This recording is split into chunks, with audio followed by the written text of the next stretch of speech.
Times network ద్వారా గుర్తించబడ్డ India's #1 varicose veins hospital Avis ని సంప్రదించండి. ప్రస్తుతం మనతో పాటు మెదక్ ఎంపీ రఘునందన్ గారు ఉన్నారు. ఒక్కసారి ఆయనతో మాట్లాడదాం. సార్ నమస్తే అండి. హైడ్రాని చాలా మంది సపోర్ట్ చేస్తున్నారు, హర్షం వ్యక్తం చేస్తున్నారు. కొంతమంది హైడ్రా బాధ అంటున్నారు, కొంతమంది హైడ్రా బ్యాడ్ అంటున్నారు. మీరేమంటారు? దీన్ని ఎలా సపోర్ట్ చేస్తారు? చూడాలంటే మజ్ను కళ్ళతో చూడాలి. ఒక సైన్స్ టీచర్ గా పర్యావరణం పరిరక్షించాలని కోరుకునేటువంటి వ్యక్తిగా వాయనాడ్ లెక్క, ఉత్తరాఖండ్ లెక్క, కేదార్నాథ్ లెక్క హైదరాబాద్ కావద్దని కోరుకునేటువంటి ఒక పర్యావరణం మీద అవగాహన ఉన్నటువంటి వ్యక్తిగా చెరువులు, కుంటలు, నాలాలకు అడ్డంగా కట్టినటువంటి అన్ని కన్స్ట్రక్షన్స్ని బేషరతుగా తొలగించాలనేటువంటి మాటకి నేను కట్టుబడి ఉంటాను. ఇదేదో రేవంత్ రెడ్డి గారు మొదలుపెట్టిన కార్యక్రమం అని చాలా మంది అనుకుంటున్నారు, భ్రమలలో ఉన్నారు. 1994లోనే అప్పటి కాంగ్రెస్ ముఖ్యమంత్రి గౌరవనీయులు స్వర్గీయ దివంగత కోట్ల విజయభాస్కర్ రెడ్డి గారు భాగ్యనగరంలో మీరాలం ట్యాంక్ అనేటువంటి ట్యాంకులో కబ్జాలు అవుతున్నాయి, అక్రమ కట్టడాలు కడుతున్నారని ఒక వార్త వస్తే రేచల్ చటర్జీ అని ఒక సీనియర్ IAS అధికారిని పంపించి మీరాలం ట్యాంక్ మొత్తం క్లీన్ చేయమని అప్పుడు రేచల్ చటర్జీ గారిని పంపిస్తే రేచల్ చటర్జీ గారి నాయకత్వంలో అప్పుడు మొత్తం అన్ని డిస్మెటల్ చేసేసినారు. కానీ ఇలా మీరాలం ట్యాంక్ ఉంది అన్ని రూపం గారు. నా ఈ ఇంటర్వ్యూ తర్వాత నా విజ్ఞప్తి మీతోటి, మీరు చక్కగా భాగ్యనగరంలో ఉన్న ఓల్డ్ సిటీకి పోయి మీరాలం ట్యాంక్ ఏడుంది అని అడుగుండ్రి. చెరువులకు వచ్చే నీళ్లు చెరువు లేకుండా చేస్తారు, కట్టలు లేకుండా చేస్తారు, నాలాల మీద ఇండ్లు కడితిరి.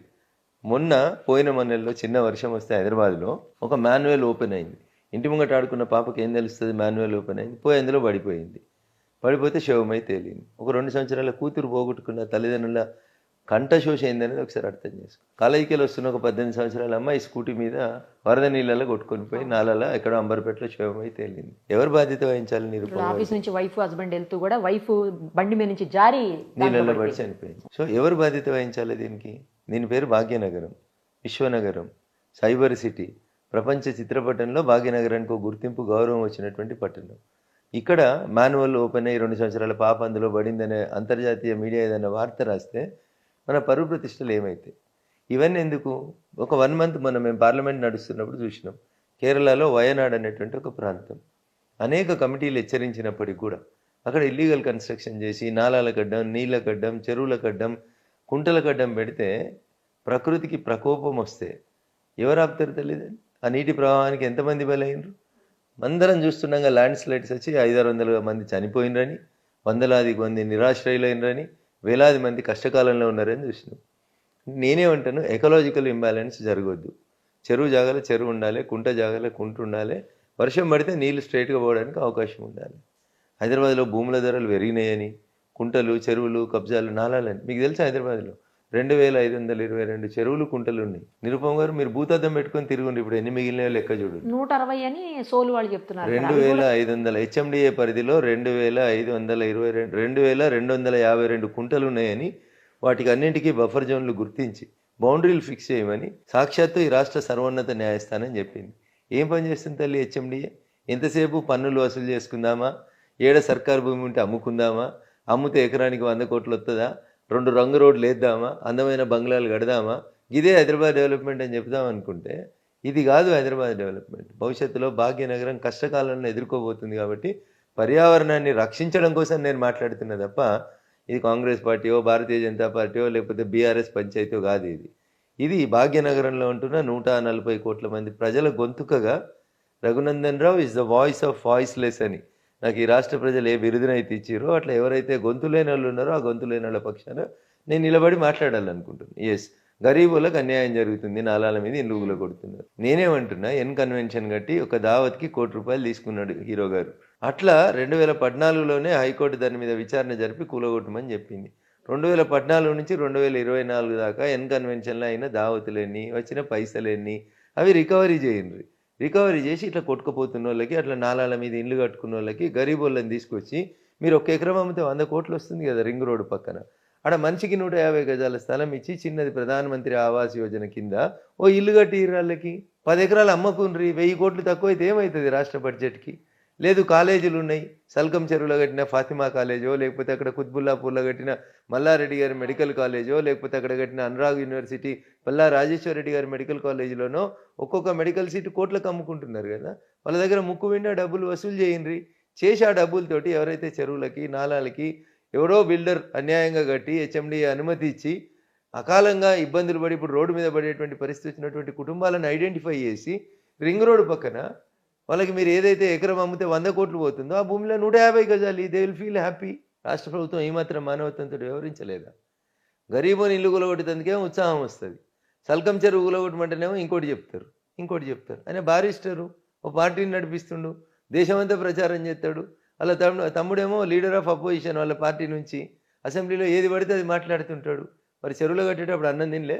సుప్రీంకోర్టు చెప్పింది కదా ఈ దేశంలో చెరువులు కుంటలు నాళాలని కాపాడాలి అని చెప్పింది. ఎవరైనా కడితే కూలగొట్టమని చెప్పింది. What is wrong with you? మీరు ప్రజాప్రతినిధులు ఇట్లా చేస్తూ ఉంటే, బ్లాక్మెయిల్ చేస్తూ ఉంటే ఎట్లుంటుంది? కాబట్టి హైడ్రా నిష్పక్షపాతంగా, అది తెల్ల జెండా వల్లదా, పచ్చ జెండా వల్లదా, ఆకుపచ్చ జెండానా, ఎర్ర జెండానా, 3 రంగుల, ఈ జెండానా, ఆ జెండానా పక్కకు పెట్టుండ్రి. ఏ జెండా వాళ్ళు చెరువులున్నా తొలగించుండ్రి. ఒకవేళ గరీబోడు ఉంటే ఆ గరీబోనికి ప్రత్యామ్నాయ మార్గం చూపించుర్రి.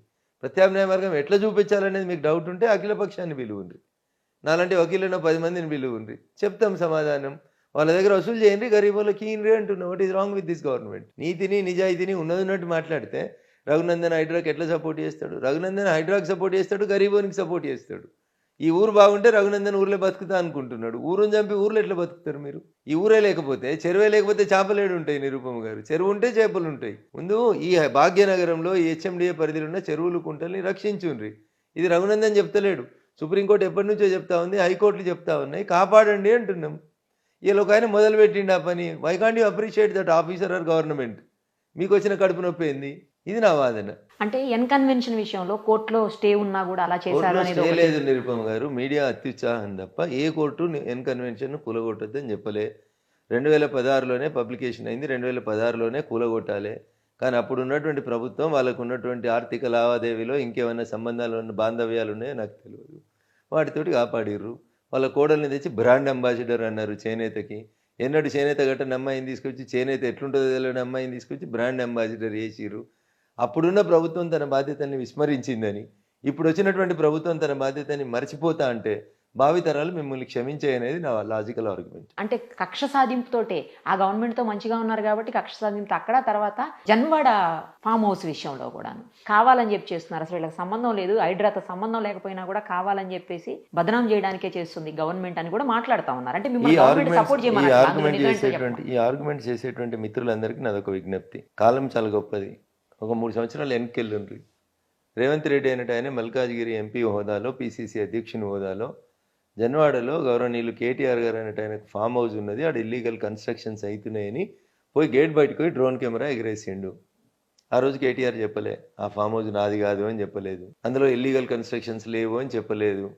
ఉంటే ఆ రోజే కూలగొట్టాల్సింది, ఎందుకంటే నువ్వు MUD minister, municipal urban development authority మినిస్టర్వే నువ్వు కాబట్టి కూలగొట్టలేదు. అప్పుడు ఏం చేసినావు? డ్రోన్ కెమెరా ఎగిరేసినందుకు దేశంలో ఉన్న సెక్షన్లన్నీ వెతికి పట్టుకొని ఒక ఎంపీని తీసుకుపోయి రిమాండ్ చేసి చెర్లపల్లి జైలుకు పంపించినావు. కాలం మారింది. 3 సంవత్సరాల తర్వాత ఇప్పుడేమంటున్నాడు? ఆ ఫామ్ హౌస్ నాది కాదు, నా దోస్తుది, నేను లీజుకు తీసుకున్నా అన్నాడు. ఇదే మాట 3 సంవత్సరాల క్రితం ఎందుకు చెప్పలేదు? ఒక మంత్రి హోదాలో ఉండి ఎందుకు అబద్ధమాడినావు? కంప్లైంట్ ఎవరు ఇచ్చిర్రు? నీ ఫామ్ హౌస్ ఫోటోలు తీసిండనే కదా, నీ ఫామ్ హౌస్ మీద డ్రోన్ ఎగిరేసిండనే కదా నువ్వు కేసు పెట్టి ఒక ఎంపీని లోపలికి పంపించినావు. డ్రోన్లు చాలా ఎగిరేస్తారు రాష్ట్రంలో. పెళ్లిళ్ళలో ఎగిరేస్తారు, బరాతులలో ఎగిరేస్తారు, జులూసులలో ఎగిరేస్తారు, వినాయక నిమజ్జనంలో ఎగిరేస్తారు, శ్రీరాముని శోభయాత్రలో ఎగిరేస్తారు. మరి డ్రోన్ ఎగిరేస్తే నేరమా? ఆ రోజు నువ్వేం చేసినావు? నీ ఫామ్ హౌస్లో నీ వ్యక్తిగత జీవితానికి భంగం కలిగించిండు అని చెప్పి రిమాండ్ చేసినావు. మరి ఆ రోజు కాను ఈ రోజు ఎట్లా మారిపోయింది 3 సంవత్సరాల తర్వాత? కాబట్టి జన్వాడగానే చూడుండ్రి. ఫ్యాక్ట్స్ ఏముంటే ఫ్యాక్ట్స్ ప్రజల ముందు ఉంచుండ్రి. దాంట్లో నాకు కేటీఆర్ ఏం శత్రువు కాదు, రేవంత్ రెడ్డి అని చుట్టం కాదు. నాకు ఫ్యాక్ట్స్ ఆర్ ఫ్యాక్ట్స్. ప్రజలు ఏమంటారు? ముందుగా మీ లీడర్లో ఇగులగొట్టుర్రు అంటారు. స్వామి వివేకానంద ఏం చెప్పిండు? బోధించే కంటే ముందు ఆచరించమన్నాడు. అదే చేయమని చెప్తా ఉన్నా. ఇలా ఏదో పేపర్లో చూసిన సీఎం తమ్ముని ఇంటికి నోటీస్ వచ్చి కూలగొట్టుర్రి. ముందుగా సీఎం తమ్ముడు అన్న వాళ్ళు ఇల్లు కూలగొట్టి, ఇగో మేము కూలగొట్టుకున్నాం, మిగతా వాళ్ళు కూడా కూలగొట్టుకోరు అని చెప్పుండ్రి. దిస్ ఇస్ వాట్ ఏ చెరువు అని ఉండని తల్లి. హెచ్ఎండిఏ పరిధిలో ఉన్న 2252 చెరువులలో ఎవడు ఎక్కడ కట్టినా, ఏ రంగోడు కట్టినా అంటున్నాను నేను. ఇంకేం కావాలి మీకు? దానికి ఇంకా రంగులు ఎందుకు, కులాలు ఎందుకు, మతాలు ఎందుకు? దానికి ఒక ఆయన మతం పేరు తీసుకొస్తాడు, ఒక ఆయన టీఆర్ఎస్ పేరు తీసుకొస్తాడు, ఒక ఆయన నేను ప్రతిపక్షం అంటాడు. కట్టేటప్పుడు అధికార పక్షం అని కట్టిరు కదా, ఇలా ప్రతిపక్షం అయితే గులగొట్టద్దని ఎక్కడ ఉంది? కట్టిన రోజు ఎందుకు కట్టినావు? ఏం అనుమతులు ఇస్తారు? ఎట్లా ఇస్తారు? సో అనుమతులు తీసుకొని కట్టినా, చికం భూమిలో కట్టినా, బఫర్ జోన్లో కట్టినా, FTLలో కట్టినా కూలగొట్టదు. 111 జీవోల పరిధిలో కట్టినా 111 జీవోలు అసలు ఇక దాని గురించి మనం మాట్లాడితే ఒక రోజు అంతా పడుతుంది. దానిలో జరిగినంత ఘోరాలు, అన్యాయాలు ఇంకెక్కడ జరుగుతలేవు. 111 జీవో భాగ్యనగరానికి మంచినీళ్ళు ఇచ్చేటువంటి 2 జంట జలాశయాల్ని పరిరక్షించాలనే ఉద్దేశంతో అప్పుడు ఉన్నటువంటి ప్రభుత్వాలు తీసుకొచ్చినటువంటి జీవో. ఇలా చాలామంది ఆర్గ్యుమెంట్ చేస్తారు, ఆ 2 జలాశయాలకి వెళ్ళి నీళ్ళు తీసుకుంటలేం కదా. ఇట్ ఈస్ ఎ ఫ్యాక్ట్, నీళ్ళు తీసుకుంటలేం. భాగ్యనగరానికి కృష్ణా నెల జలాలో లేకపోతే గోదావరి జలాలను తీసుకొచ్చి పైప్ లైన్లలో ఇస్తున్నాం కొంతమేర తీసుకుంటున్నారు కదా. అనుకుందాం. వాళ్ళు వాదించేది ఏంటంటే ఎప్పుడో చంద్రబాబు నాయుడు కృష్ణా జలాలు తెచ్చిండు, లేకపోతే కేసీఆర్ ఇటుకెళ్ళి గోదావరి జలాలు. అనుకుందాం ఒక్క నిమిషానికి, అనుకుందాం, రైట్, మీరు ఆర్గ్యుమెంట్ కరెక్ట్. అసలు మీరు అందరు మర్చిపోతే ఇంకో ఆర్గ్యుమెంట్ చెప్తాను. మీరు ఎప్పుడన్నా రింగ్ రోడ్ మీద తిరిగిండ్రా? కండిపేట ఉస్మాన్ సాగర్ చెరువు కట్టల కంటే పెద్ద కట్ట ఉంటుంది. ఇది దాటి నీళ్ళు అవతలకి ఎట్లా పోతాయి చెప్పు? రింగ్ రోడ్ లోపల 111 జీవో ఉందనుకోర్రి. సో అందుకనే it is a vast subject. దాన్ని విభిన్న కోణాల్లో చూడాలి. చాలా గ్రామాలు ఉన్నాయి, లక్షల ఎకరాల భూమి ఉంది. సో ఒకవేళ మీరు 111 ఎత్తేయాలనుకుంటున్నారు, దాని మీద ఒక ఎకలాజికల్ సర్వే చేద్దాం. దాన్ని ఎట్లా చేద్దామా? గ్రీన్ సిటీ చేద్దామా? దాన్ని ఒక హెర్బల్ సిటీ చేద్దామా? దాన్ని ఎట్లా డెవలప్ చేద్దాం? అక్కడ ఇండ్లు కడితే ఎన్ని చెట్లు పెట్టాలని చెప్దాం. భవిష్యత్ తరాలకు ఆక్సిజన్ అందించేందుకు దాన్ని ఎట్లన్నా వాడుకుందామా 111 జీవోని? దీని మీద అధ్యయనం చేయండి, సైంటిఫిక్గా రీసెర్చ్ చేసిన తర్వాత మాట్లాడుకుందాం. కానీ యాజ్ ఇట్ ఈస్గా ఎగ్జిస్టెన్స్ 111 జీవో ఏం చెప్తుందంటే, మీకు 1000 గజాల స్థలం ఉంటే దాంట్లో 10% మాత్రమే మీరు కన్స్ట్రక్షన్ చేయాలి, 100 గజాలలో మాత్రమే కన్స్ట్రక్షన్ చేయాలి, మిగతాదంతా వదిలేయాలా సార్? ఓపెన్ ఏరియా ఉంచాలి. మీ ఇంట్లోంచి సీవరేజ్ బయటికి పోవద్దు, మీరే సీవరేజ్ శుద్ధి చేయాలి, పర్యావరణాన్ని పరిరక్షించాలి, మురుగునీరు, ఇంటి నీరు, చెత్త నీరు ఇంటి బయటికి పంపొద్దు. దాంట్లో so many restrictions are there. దాంట్లో పోయి మెడికల్ కాలేజీలు కట్టిరి, దాంట్లో పోయి ఇంజనీరింగ్ కాలేజీలు కట్టిరి, దాంట్లో పోయి పెద్ద పెద్ద ఫామ్ హౌజులు కట్టిరి. ఎట్లా అయితే చట్టాన్ని పరిరక్షించాల్సిన మనమే ఆ గీత దాటి బయటికి పోతుంటే అధికారులు ఏం చేస్తారు? అధికారులను తిడితే ఏమొస్తుంది? కాబట్టి it is a different subject and it has to be debated. పబ్లిక్లో చర్చ జరగాల్సిన అవసరం ఉంది. ప్రజల అభిప్రాయం మేరకు ప్రభుత్వాలు నిర్ణయాలు తీసుకోవచ్చు. ప్రజల చేత ఎన్నుకోబడినటువంటి ప్రభుత్వం దే ఆర్ ఎట్ లిబర్టీ. వాళ్ళు ఒక ఆర్డర్ తీసుకురావాలంటే తీసుకురానియండి, కానీ అందరికి చెప్పి చేయండి అంటున్నా. హైడ్రా జస్ట్ ఒక 99 ఒక జీవో తోటి వచ్చింది. హైడ్రాకి ఏమీ వ్యాలిడిటీ లేదు, తర్వాత శాంక్టిటీ కూడా లేదు, దానికి ఏమీ ఉపయోగం ఏముంటుంది, దాన్ని రేపు ఇవాళ కాకపోతే రేపు అయినా సరే తీసి అవతల పడేస్తారు, ఎవరైనా కోర్టుకి వెళ్తే ప్రాబ్లం అవుతుంది అని చెప్పేసి కొంతమంది మాట్లాడుతున్నారు. హైడ్రా కంటిన్యూ కాదు అని. ప్రభుత్వం ఏదైనా జీవోనే ఇస్తుంది. 2007, 2008లో చెరువులు కుంటల పరిరక్షణ కోసం అప్పటి ఉమ్మడి ఆంధ్రప్రదేశ్ హైకోర్టులో జడ్జిమెంట్స్ వచ్చిన తర్వాత అప్పుడున్నటువంటి కాంగ్రెస్ ప్రభుత్వం 2010వ సంవత్సరంలో జీఓఎంఎస్ నెంబర్ 154 అని ఒక జీవోని తీసుకొచ్చింది. ఆ జీవో ప్రకారం protection of lakes and committees and ఈ 111 జీవోని ఎట్లా రక్షించాలి వీటి గురించి గైడ్ లైన్స్ ఉంది ఆ జీవో లోపల. జీవోలు చాలా వస్తున్నాయి, మరి జీవోలు కొట్టేస్తారంటే మరి ప్రభుత్వం జీవో ఎందుకు ఇస్తుంది? హైడ్రాకి ఏం అధికారం లేని ఎందుకు కొట్టేస్తుంది? సుప్రీంకోర్టుకి ఏం అధికారం లేదని కూడా కొంతమంది వాదిస్తారు మూర్ఖంగా. సుప్రీంకోర్టే చెప్పింది కదా పర్యావరణాన్ని పరిరక్షించండి. అవన్నీ వదిలేయండి నిరుపమ గారు, ఎక్కువ చదువుకోలేదు, మనం ఏలుముద్రలవే అనుకుందాం ఒక్క నిమిషానికి. వాయనాడులో ఎందుకు అట్లా జరిగింది? ప్రకృతి విధ్వంసం మనం చేసి, వద్దన్న పనులు చేసి, ప్రకృతికి విరుద్ధంగా మనం బిహేవ్ చేస్తేనే కదా. వాయనాడు నెల రోజులే అయింది కదా, కళ్ళ ముంగట కనబడతలేదా? వాయనాడు కళ్ళ ముంగట కొట్టుకుపోయి బురదలు తెలిన శవాలు కనబడతలేవా మనుషులకి? ఈ రోజు మంచిగుంటే చాలు, రేపు హైదరాబాద్ ఉంటే ఎందుకు కొట్టుకుపోతుందని ఎట్లా ఆర్గ్యూ చేస్తారు మీరు? ఎట్లా ఆర్గ్యూ చేస్తుండొచ్చు, కానీ నేను ఒప్పుకొని దాన్ని. భాగ్యనగరం రక్షించబడాలి అంటున్నా, ఇది ఇంకా అంతర్జాతీయంగా ఎదగాలి అని చెప్తున్నా. మేము ఢిల్లీలో ఉంటాం కదా, క్లైమేటిక్ కండిషన్ చూస్తే బాధ అనిపిస్తుంది. భాగ్యనగరం ఎంత బాగుందని సంతోషపడతాం.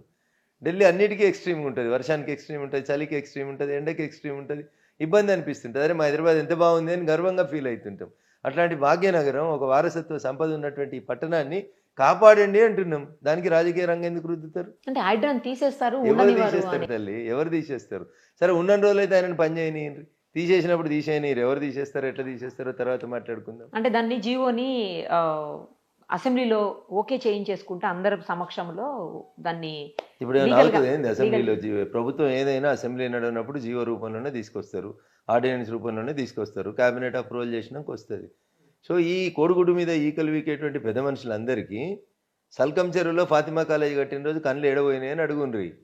లేకపోతే కుత్బుల్లాపూర్లో చెరువు పక్కన చెరువుని కుంటని కబ్జా చేస్తూ మల్లారెడ్డి మెడికల్ కాలేజ్ కడుతూ కోట్లాది రూపాయలు సంపాదించినప్పుడు మీ కళ్ళల్లో ఏం పోసుకుర్రు అని అడుగుండ్రి. గమడకపోతే ఎట్లా? దుండిగల్లో మర్రి రాజశేఖర రెడ్డి వేరు, మల్లారెడ్డి వేరు కాదు, ఇద్దరు ఒకటే కుటుంబం కాదు. ఈ ఇంట్లోకి వెళ్ళి ఆడబిడ్డ, ఆ ఇంట్లోకి పోయింది, ఆ ఇంట్లోకి ఆడబిడ్డ. చెరువు వేరు, అక్కడ చెరువు వేరు. ఏ చెరువు అయినా నేనేమంటున్నాను నిరుపమ గారు, నాకు ఆ 2252 చెరువుల పేర్లు తెలివే కానీ ఆక్రమణలకు గురైనైతే తెలుసు. ఆక్రమణలు తొలగించాలనే మాటకు రఘునందన్ కట్టుబడి ఉంటాడు. సుమన్ టీవీలో మీ పర్సనల్ అండ్ బిజినెస్ ప్రమోషన్స్ కోసం కింది నెంబర్కి కాంటాక్ట్ చేయండి.